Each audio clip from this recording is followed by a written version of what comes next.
اللي انا عايز اقوله ان هي الشباب لا حاليا مش مختلفين. احنا دلوقتي الناس كلها مجمعة ان هي اهداف الثورة يجب ان تستكمل. بندعو الناس انها تنزل يوم 25 ونحشد اليوم 25. الخلاف الوحيد اللي هو الطرح اللي بيقوله خالد، هل هننزل ننادي بتسليم السلطة لمجلس الشعب باعتباره المنتخب فيتحمل هو صلاحياته، ولا ناس تانية بتقول لا احنا هننزل ننادي بجدول فوري وعاجل لتسليم السلطة لرئيس منتخب وخطوات هذا الانتخاب ويرحل المجلس العسكري.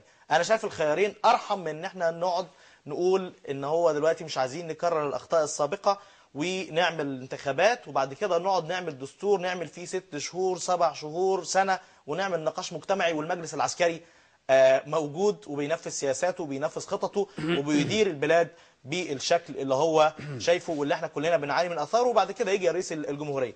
لا انا بقول ان هي نار اي رئيس مدني ولا جنة الرئيس العسكري.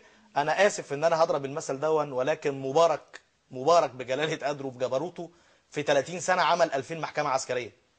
احنا في 10 شهور عندنا 13000 محكمة عسكرية. مبارك في 18 يوم في 26 ولا 28 محافظة كان موت 800 واحد بشكل مباشر. احنا عندنا 60 واحد ماتوا في ميدان في مسافة 3 أسابيع. لا، لازم يبقى في رئيس مدني، ده اللي احنا مجتمعين عليه وده اللي احنا مقررينه واللي بنقوله ان هو يا شباب دي او يا اهل مصر الطيبين، احنا ضد العنف، احنا عايزين نبني البلد، ساعدونا ان احنا نبنيها. احنا بنقول ان احنا نازلين علشان كل واحد فيكم لو فكر ايه اللي تم من اهداف الثوره دي وايه اللي اتحقق لها هينزل ينضم لينا. لا في عداله اجتماعيه اتحققت، لا في حد ادنى ولا حد اقصى للاجور، لا في امان ورغم ان القوات الامن موجوده وبيزودوها. النهارده جابوا لهم عربيات بي ام دبليو اكس 3 ما شاء الله. يعني واضح ان احنا عندنا ازمه اقتصاديه يعني. الكلام ده ما اتحققش. احنا نازلين بنقول ان احنا البلد دي لازم ترجع لاصحابها الحقيقيين، يجب ان تدار بشكل صحيح، ده احنا مجتمعين عليه. لو في اي حد تاني عايز يلحق بينا انا شايف ان هو ده هيكون اضافه لينا واضافه ليه. تحركات الناس لا تتوقف على احد.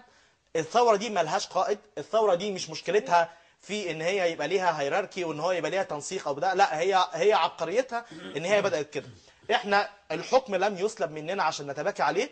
احنا من اول لحظه كان عندنا لحظه يعني تصرفنا فيها بنبله او بسذاجه الله اعلم، وقلنا ان احنا مش طالعين عشان نحكم ومش عايزين حد يطرح علينا الطرح دون، ونقينا بنفسنا القرار ده كان صح او غلط، مش دي القضيه، ولكن احنا دلوقتي بنؤكد ان احنا طالعين علشان اهداف للناس كلها مش عشان احنا نمسك او حد معين يمسك.